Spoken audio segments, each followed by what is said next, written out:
If you're looking for a remote job, but you're currently struggling in the current job market, I'm going to talk to you quickly about switching to skills-based thinking. So when I'm talking to people who are looking for a job, any job, let alone a remote job, I talk about the numbers game. We are at a place at the moment with the job market as a whole where you really have to apply for a lot of jobs in order to hear something back.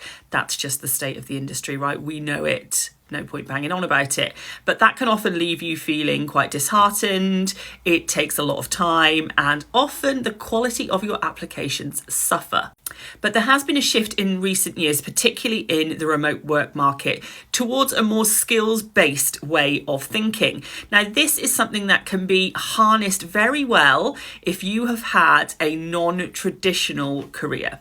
Now more than ever, it's important to focus on your skills and experiences in life, as well as the qualifications that you have in order to carry out a job. So I'm going to talk to you about the things that I would look at if I was currently applying for a job right now. And if you don't know me, my name's Kerry. I'm a remote work specialist. I've been helping people find remote work for over a decade. First things first, and this one is for your CV, you're going to want to focus on just what I've said, skills basis over just actions. We're going to get rid of kind of generic terms. And so something I see often is on a CV, let's say, is things like, I've worked for Colgate as a customer service advisor. My role included answering calls from customers, dealing with general inquiries and some administration. But if you were going skills-based, here is how I would write that same statement. I would give a title, customer service advisor, Colgate, and I would switch it to excellent telephone manner, 3 years customer service experience, developed great listening skills, empathy and triage judgment, managed customer escalations to wider team, excellent IT skills, proficient in, and mention any of the tech that you used in that role. So do you see the switch there? So instead of keeping that quite generic about the role, you have changed that focus and made it skills-based. The second thing I would suggest is, and this one often trips people up, use all your experience. So sometimes, particularly if I've had people who've been out of work for a while, they are scared of, one, mentioning the gap, but also mentioning the things they have done in that gap.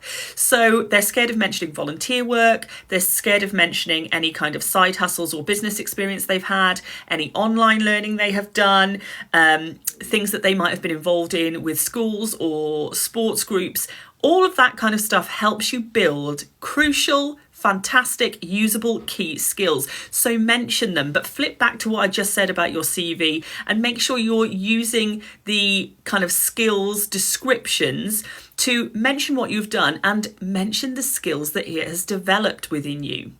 And the third thing in this market is to expect a different kind of interview. So if you are particularly going with recruiters who are going heavy on skills, the interview is highly likely to be skills based. And that means they're going to give you more scenario based questions. So they're taking the focus off of having a generic question that they're just answering everyone. They want to see how you think and how you operate in order to get something done. And that will come up in two ways. It might be having you explain a scenario, but it also might have you doing a scenario. So actually carrying out tasks in order to show somebody how you've attacked a certain problem or gone about creating a plan. And that really helps them see not just, people who show up great in interviews and can say all the right things, but it really helps show how you execute a task and what you're going to be like as someone who is working. And all these things can be practiced. So you can practice your skills-based answers and questions in advance.